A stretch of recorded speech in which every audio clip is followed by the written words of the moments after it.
हाय बच्चों, क्या हाल है? सब बढ़िया।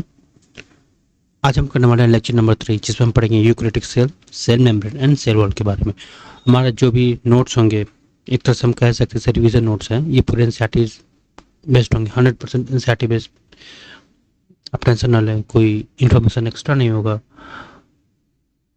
अगर हम एनसीईआरटी कमांड कर लेते हैं तो हमारे मेजोरिटी यानी 80 to 85% तो नीट में बन ही जाएंगे। ठीक है, सो आइए हम शुरू करते हैं यूकेरियोटिक सेल्स के बारे में। सबसे पहले हम इनके कुछ बेसिक फीचर्स देखेंगे। ठीक है, जैसे यूकेरियोटिक सेल्स में क्या क्या कौन कौन इंक्लूड होते हैं। प्रोटिस्ट्स, प्लांट्स, एनिमल्स एंड फंजाई, ये 4 किंगडम्स हैं जो कि यूकेरियोटिक सेल्स से बने होते हैं या फिर इनके अंडर आते हैं। फिर इनके जो साइटोप्लाज्म होते हैं वो एक्सटेंसिव कंपार्टमेंटलाइजेशन होते हैं। किस presence of membrane bounded cell organelle. यानी कहने का मतलब क्या है, अगर यूकेरियोटिक सेल्स है, ठीक है, तो इनके पास बहुत से कंपार्टमेंट बने होते हैं और ये जो कंपार्टमेंट बने होते हैं वो different type of cells organelle होते हैं। और ये जो सेल्स ऑर्गेनली होते हैं, ये जो सराउंडेड होते हैं वो किससे होते हैं? मेम्ब्रेन बाउंडेड होते हैं, यानी सेल मेम्ब्रेन बायो मेम्ब्रेन कह सकते हैं। ठीक है, उसके बाद क्या अगला है इनका फीचर्स की पूरे an organise nucleus with nuclear envelope. अब इनकी जो न्यूक्लियस होंगे, ये न्यूक्लियस है, ठीक है, तो इनके अराउंड एक ये न्यूक्लियोलस है। ठीक है, तो इनके अराउंड क्या होंगे? न्यूक्लियर इन्वेलप होंगे। ठीक है, और हमें पता है कि न्यूक्लियर इन्वेलप जो होता है वो डिसकंटिन्यूअस होते हैं। नाउ अगला पॉइंट है कि they have a variety of complex locomotory and cytoskeleton structure. इनके पास क्या होता है? Complex locomotory and cytoskeleton structure होते हैं जो कि इन्हें हेल्प करते हैं स्ट्रीमिंग में, मोटिलिटी में। ठीक है, और इनके जो जेनेटिक मटेरियल होते हैं ऑर्गेनाइज इनटू क्रोमोसोम। जितने भी हम कंपैरिजन करें अगर प्रोकैरियोटिक सेल्स में, तो प्रोकैरियोटिक सेल्स में ऐसा कुछ भी नहीं था। Prokaryotic cells includes bacteria, mycoplasma, cyanobacteria and उनके जो साइटोप्लाज्म थे वो एक्सटेंसिव कंपार्टमेंटलाइजेशन नहीं थे क्योंकि उनमें कोई मेम्ब्रेन ऑर्गेनल नहीं था। प्रोकैरियोटिक्स के जो न्यूक्लियस होते हैं वो न्यूक्लियर इन्वेलप में नहीं थे, वो तो आपके साइटोप्लाज्म में लाई कर रहे थे। और उनके पास जो साइटोस्केलेटल स्ट्रक्चर थे वो कौन कौन से थे? आपको पिलाई थे ना, पिलाई, ये सब जो भी हेल्प कर रहे थे हम ना। उनके जेनेटिक मटेरियल जो भी हो क्रोमोसोम ऑर्गेनाइज भी नहीं थे। अब अगला पॉइंट क्या कहता है कि all eukaryotic cells are not identical. कैसे कैसे जो भी जितने भी, अगर इन प्रोटिस्टा प्लांट्स एनिमल फंजाई की बात करते हैं, उनमें जो भी यूकेरियोटिक सेल्स सब में वो आइडेंटिकल नहीं हो सकते हैं। कुछ एग्जांपल दे रहा है जैसे प्लांट्स एंड एनिमल सेल्स की। अगर हम प्लांट सेल्स की बात करें तो प्लांट सेल्स के पास सेल वॉल होता है, प्लास्टिड होता है और लार्ज सेंट्रल वैक्यूल होता है, जो कि एनिमल के पास बिल्कुल नहीं होता। अगर वही बात करें हम एनिमल सेल्स की, तो एनिमल सेल्स के पास सेंट्रियोल्स होता है, जो कि आपको प्लांट सेल के पास नहीं होता। तो हम प्लांट और एनिमल सेल्स कंपेयर करें तो हम ये कह सकते हैं कि all eukaryotic cells are not identical. ठीक है, तो ये हमारे कुछ बेसिक पॉइंट्स दिए हुए थे यूकेरियोटिक सेल्स के बारे में। अब अगला टॉपिक आ रहा है वो है सेल मेम्ब्रेन। ठीक है, तो सेल मेम्ब्रेन क्या कहता है कि detail structure of the cell membrane was study only after the advent of electron microscope in 1950। ये इंपॉर्टेंट है, इलेक्ट्रॉन माइक्रोस्कोप जो कि 1950 जब डिस्कवर हुआ तभी हम कर पाए। ऐसा क्यों? देखा जाए तो जब लाइट माइक्रोस्कोप से हम सेल मेम्ब्रेन को पढ़ना चाह रहे थे तो सेल मेम्ब्रेन जो लाइट माइक्रोस्कोप की जो रिजॉल्विंग पावर थी वो बहुत कम थी जो हमारे सेल मेम्ब्रेन को रिजॉल्व कर सके।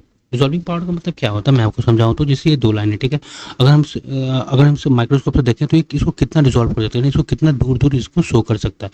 तो लाइट माइक्रोस्कोप क्या करता है, वो इस चीज़ को शो नहीं कर पाता था क्योंकि आपको इलेक्ट्रॉन माइक्रोस्कोप इस चीज़ को शो कर पा रहा था, तभी हम सेल मेम्ब्रेन के बारे में पढ़ सकें।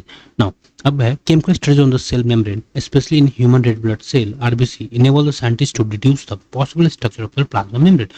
अब क्या होता है कि जो साइंटिस्ट होते हैं वो ह्यूमन रेड ब्लड सेल यानी आरबीसी पे स्टडी करते हैं, केमिकल स्टडीज करते हैं, जिसकी वजह से वो क्या करते हैं कि प्लाज्मा मेम्ब्रेन कैसा दिखता है वो उन्हें केमिकली पता चल जाता है। ठीक है, अब cell membrane is mainly composed of, तो उन्हें क्या पता चलता है, आइए हम देखते हैं कि जो सेल मेम्ब्रेन है वो mainly composed of lipids and protein.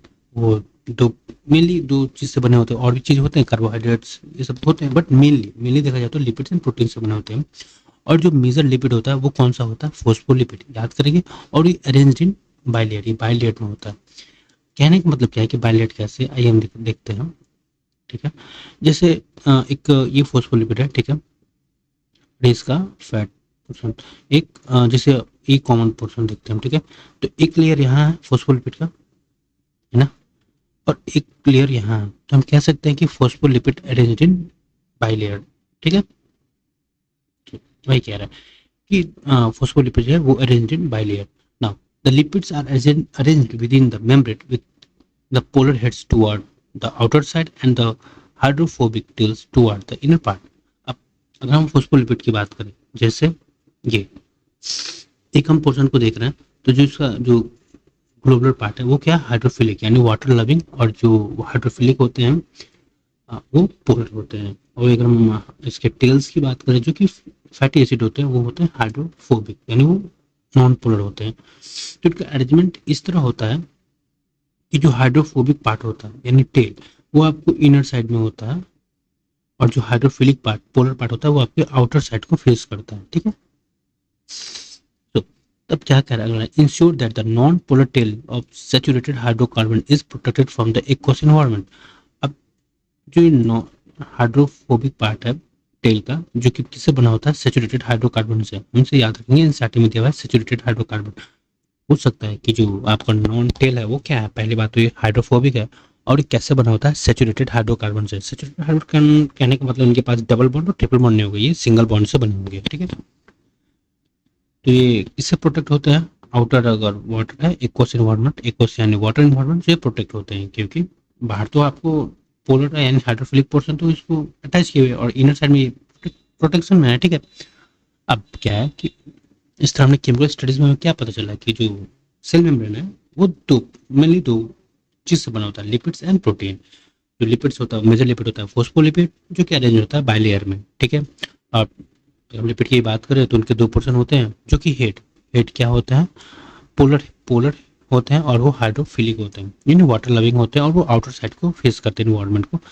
और इसके जस्ट अपोजिट क्या होता है, हाइड्रोफिलिक हाइड्रोफोबिक पोर्शन टेल जो कि इनर पार्ट में होता है, ठीक है।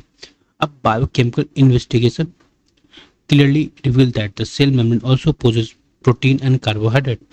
केमिकल स्टडी से हमें पता चला कि मेनली जो लिपिड्स और प्रोटीन से बने होते हैं, लिपिड्स एंड प्रोटीन से बने होते हैं। जबकि बायोकेमिकल इन्वेस्टिगेशन किया गया तो हमें पता चलता है कि इनके पास कार्बोहाइड्रेट भी है, ठीक है। अब ratio protein and lipid varies considerably in different cell.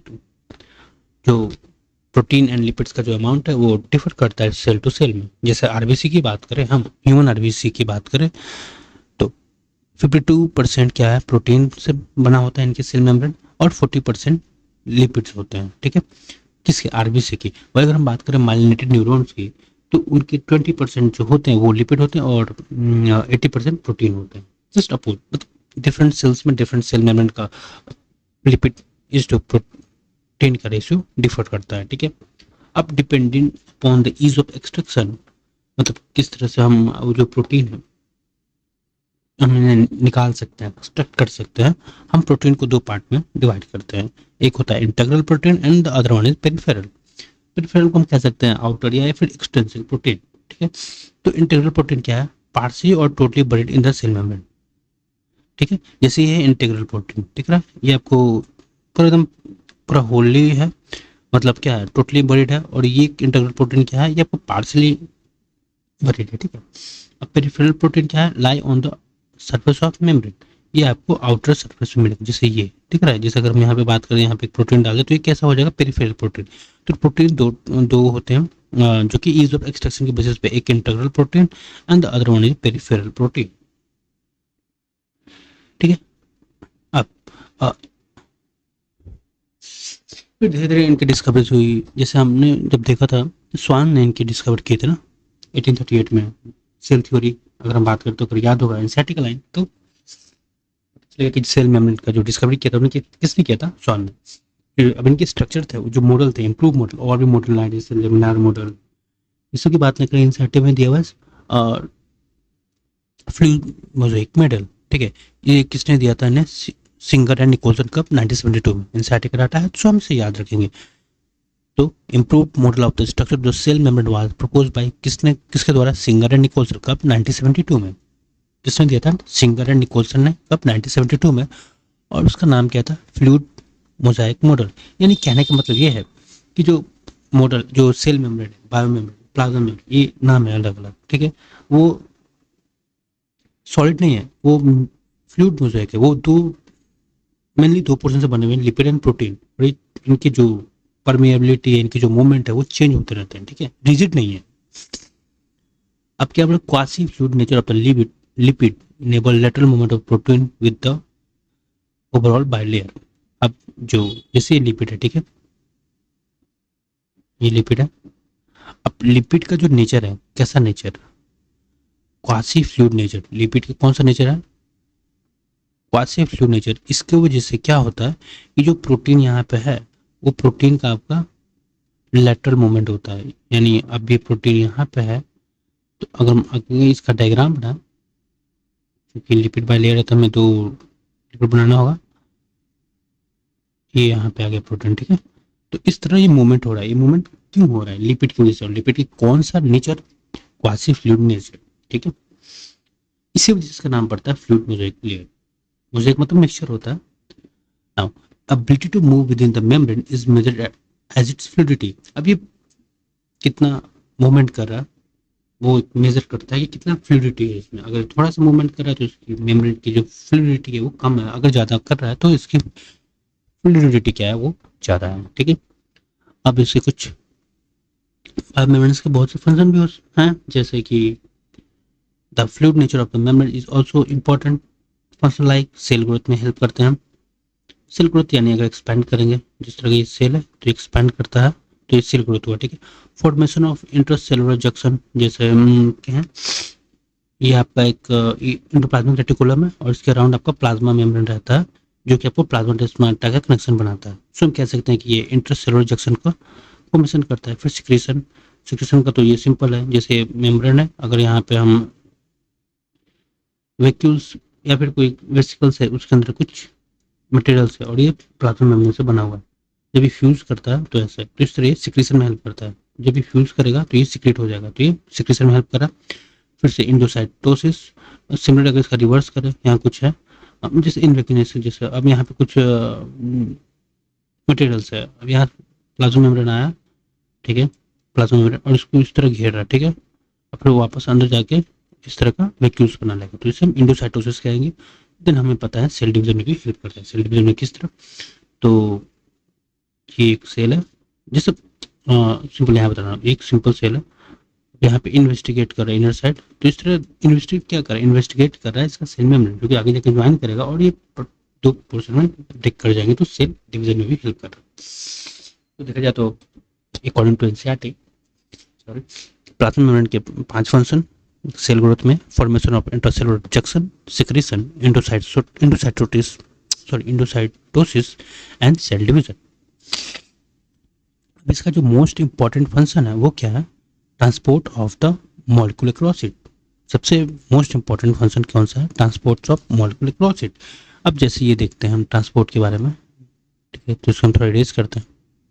किस किस तरह का ट्रांसपोर्ट है ये भी तुम्हें देखना होगा ना, क्योंकि सबसे मोस्ट इंपॉर्टेंट पोर्शन है तो हमें जानना तो जरूरी है। देखिए, एक है सिंपल डिफ्यूजन। सिंपल यहाँ पे एक मॉलिक्यूल्स जो भी है मटेरियल्स है वो डायरेक्ट डिफ्यूज कर गया इनर साइड में, ठीक है। एक है फैसिलिटेड डिफ्यूजन, यहाँ कुछ मटेरियल्स है लेकिन डायरेक्ट डिफ्यूज नहीं कर रहा है, इसके लिए कुछ कैरियर प्रोटीन चाहिए जो कि इसके थ्रू डिफ्यूज कर रहा है। एंड फिर है एक एक्टिव ट्रांसपोर्ट। 3 तरह का डिफ्यूजन। एक्टिव ट्रांसपोर्ट के लिए यहाँ पे देखेंगे तो एटीपी का रिक्वायरमेंट है, जबकि आपका फैसिलिटेड डिफ्यूजन के पास एटीपी का रिक्वायरमेंट नहीं है। और एक चीज़ ये भी देखें, यहाँ हाई कंसंट्रेशन है, यहाँ लो कंसंट्रेशन, यानी एक ही था, यहाँ हाई कंसंट्रेशन है, यहाँ लो कंसंट्रेशन। जबकि एक्टिव ट्रांसपोर्ट में देखें तो यहाँ पे क्या है, लो कंसंट्रेशन और यहाँ पे हाई कंसंट्रेशन है। तो हम कह सकते हैं कि एक्टिव ट्रांसपोर्ट जो मूवमेंट हो रही है वो आपका low concentration to high concentration हो रही है, और इसके लिए हमें एटीपी की नीड हो रही है। जबकि फैसिलिटेड डिफ्यूजन और सिंपल डिफ्यूजन में एटीपी की नीड नहीं है। और अगर डिफरेंस देखें तो सिंपल डिफ्यूजन और फैसिलिटेड डिफ्यूजन में, सिंपल डिफ्यूजन में कोई प्रोटीन की नीड नहीं, कोई ट्रांसमेम्ब्रेन चैनल प्रोटीन की नीड नहीं, जबकि फैसिलिटेड डिफ्यूजन में इसकी नीड है, ठीक। तो most important function of the plasma membrane is the transport of the molecule across it, ठीक है। 3 तरह का ट्रांसपोर्ट होगा, simple diffusion, facilitated diffusion and active transport. तो अब सेल मेम्ब्रेन कैसा है, selective permeable, one of selective permeable to one of selectively permeable to some molecule present on either side of it, ठीक है। अब पैसिव ट्रांसपोर्ट क्या है, mainly molecule can move briefly across the membrane without any requirement of energy. हमने देखा कि passive transport यानी simple diffusion और इसमें कोई आपको एनर्जी की रिक्वायरमेंट नहीं है और ये high concentration to low concentration में डिफ्यूज हो रहा है, ठीक है। इसमें सिंपल डिफ्यूजन भी है, जिसमें क्या है, न्यूट्रल न्यूट्रल मॉलिक्यूल्स या न्यूट्रल सॉलिड्स में move across the membrane by the process. Simple diffusion में क्या होता है, neutral solids along the cross concentration gradient, that is from higher concentration to the lower concentration. Water may also move across this membrane from higher concentration to lower concentration. Movement of water by diffusion is called osmosis. Osmosis क्या है, फिर एक तरह का diffusion है जिसमें water का movement high concentration to low concentration में होता है, ठीक है। कोई पूछे कि वाटर का जो मूवमेंट, वाटर जो है, ओस्मोसिस क्या है, तो ओस्मोसिस एक तरह का डिफ्यूजन है, ठीक है। अब as the polar molecule cannot pass through the non-polar lipid bilayer, तो हमें इसके लिए क्या चाहिए, कैरियर प्रोटीन चाहिए to facilitate the transport across the membrane.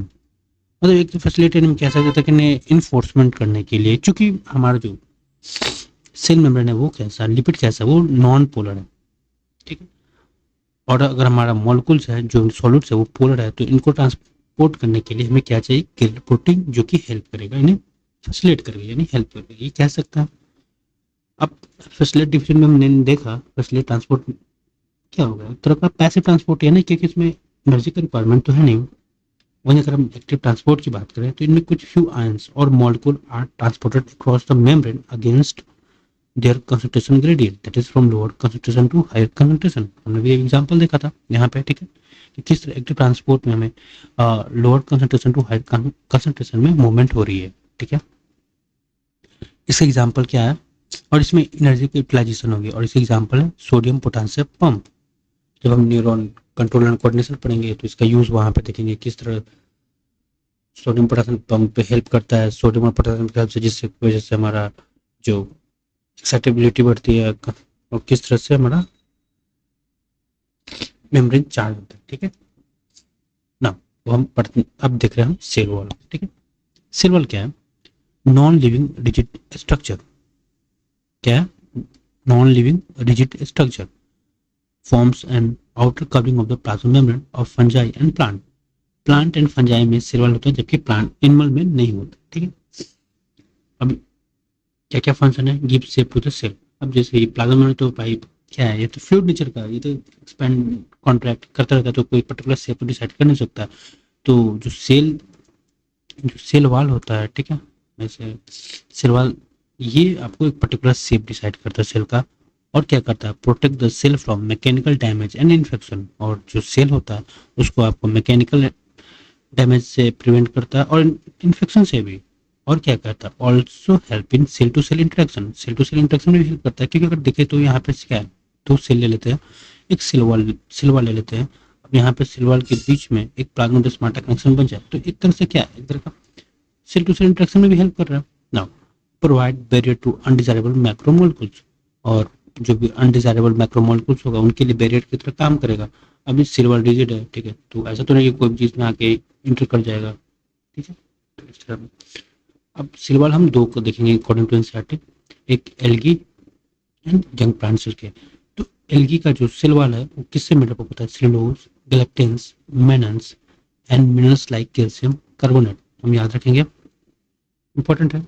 Algae का सेल वॉल किससे बना होता है, cellulose, galactans, mannan and mineral like calcium carbonate. वहीं अगर हम बात करें, अब हम प्लांट सेल की बात करें, तो प्लांट सेल का जो primary cell wall is capable of growth which is gradually diminish as the cell mature. और जैसे जैसे सेल मैच्योर होता है यानी ग्रोथ होता है, तो ये नहीं दिखता है प्राइमरी सेल वॉल, ठीक है। सेकेंडरी सेल वॉल बन जाता है ऑन द इनर साइड या toward the membrane side of the cell membrane, ठीक है। तो देखा जाए तो सेल वॉल पहले एक प्राइमरी सेल वॉल के बारे में बात किया गया, देन यहाँ पे अगर हम सेकेंडरी सेल वॉल के बारे में बात किया, and then middle lamella is a layer mainly of calcium pectate hold और glue the different neighbouring cell together. और मिडिल लेमला के बारे में बात किया, तो आइए हम देखते हैं इन तीनों के बारे में, ये किस तरह काम करता है, ठीक है। एक अब हम सेल लेते हैं, ठीक है, सिंपल सा सेल, ठीक है। अभी एक और सेल लेते हैं, इसके बीच में एक सीमेंटिंग लेयर बना रहे हैं, ठीक है। जो सीमेंटिंग लेयर होगा वो क्या होगा, मिडिल लेमला, जो है किससे बना होगा, कैल्शियम पेक्टेट से, ठीक है। अब आइए मैं आपको फिर से अच्छे से और समझाता हूँ। ये जो मिडिल लेमला होगा ना, ये आपको आउटर साइड में एब्सेंट होगा, ये केवल इनर साइड में होगा मिडिल लेमला, ठीक है। एंड अब यहाँ पे क्या होगा, प्राइमरी सेल वॉल का फॉर्मेशन होगा, ठीक है। तो प्राइमरी सेल वॉल फॉर्म करते हैं, ये लीजिए, ये होगा प्राइमरी सेल वॉल। अंदर इसके बाद सेकेंडरी सेल वॉल फॉर्म करेगा इसके इनर साइड में, ठीक है। इसके इनर साइड में सेकेंडरी सेल वॉल फॉर्म करेगा। तो इस तरीके से अगर ये डायग्राम देखें, देखिए, तो ये क्या है आपका प्लाज्मा मेम्ब्रेन, ये आपका प्राइमरी सेल वॉल, और जो आउटर साइड है यहाँ, तो ये यहाँ पे क्लियर वही नहीं कर रहा ना, ठीक है। ये है सेकेंडरी सेल वॉल, ठीक है। ये है आपका प्राइमरी सेल वॉल, और ये है आपका कैल्शियम कार्बोनेट। तो इस तरह ग्रोथ होता है, ठीक है। सबसे आउटर साइड क्या होगा, सबसे आउटर साइड आपका होगा मिडिल लेमला, देन आपका होगा प्राइमरी वॉल, एंड देन आपका होगा सेकेंडरी वॉल, और यहाँ पे होगा आपका सेल मेम्ब्रेन, ठीक है, यानी प्लाज्मा मेम्ब्रेन। तो आप समझ गए इनका मतलब अरेंजमेंट किस तरह है। फिर से देखते हैं, primary wall is capable of growth which gradually diminishes as the cell mature. जैसे जैसे सेल मैच्योर होता है वैसे वैसे प्राइमरी वॉल जो होता है वो डिमिश होने लगता है, यानी खत्म होने लगता है। उसको जगह क्या बनने लगता है, सेकेंडरी वॉल, जो कि उसकी इनर साइड में बनता है, यानी टुवर्ड द मेम्ब्रेन।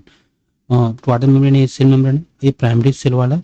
तो जो सेकेंडरी सेल बनेगा वो यहाँ बनेगा, यानी टुवर्ड द सेल मेम्ब्रेन और inner side to the primary wall. अब मिडिल लेमला क्या है, is a layer mainly of calcium pectate, जो कि होल्ड्स और glues the different neighbouring cell together. दो सेल है, दो सेल को कंबाइन करने के लिए जो हेल्प करेगा या फिर जो ग्लू करेगा वो किसके से होगा, मिडिल लेमला, जो कि कैल्शियम कार्बोनेट से बना होता है। Now cell wall and middle lamella में be transferred by plasmodesmata that connect the cytoplasm to neighbouring cell. अब ये जो सेल्स है, तो इसके बीच में जो प्लाज्मोडेस्माटा क्या करेगा, इन दोनों को ऐसे ट्रांसपोर्ट करेगा। प्लाज्मोडेस्माटा किससे बना होता है, इंडोप्लाज्मिक रेटिकुलम से, जिसे हम डेस्मो ट्यूब्यूल कहते हैं। अभी इंडोप्लाज्मिक रेटिकुलम है, ठीक है। जैसे यहाँ पे मान लीजिए ये दो सेल है, एक सेल दो सेल, तो यहाँ पे इंडोप्लाज्मिक रेटिकुलम आएगा, और उसके अराउंड आपको प्लाज्मा मेम्ब्रेन बनेगा, ठीक है। और यहाँ तो वॉल तो है, तो इस तरह यहाँ पे क्या है, कनेक्शन है, चैनल, टनल बन गया। तो वही cell wall and middle lamella may be transferred by, may be जरूरी नहीं है कि हो, may be transfer by plasmodesmata connect the cytoplasm of the neighbouring cell, ठीक है, ठीक है। तो आज हमने देखा, होप आपको आज क्लास अच्छा लगा होगा। हमने एनसीईआरटी का एक ओवरव्यू रिव्यू देखा। अब इसके रिलेटेड हम क्वेश्चन करेंगे, जब आप एनसीईआरटी पढ़ेंगे तो आपको समझ में आएगा। थैंक्स एंड स्टे मोटिवेटेड, ठीक है।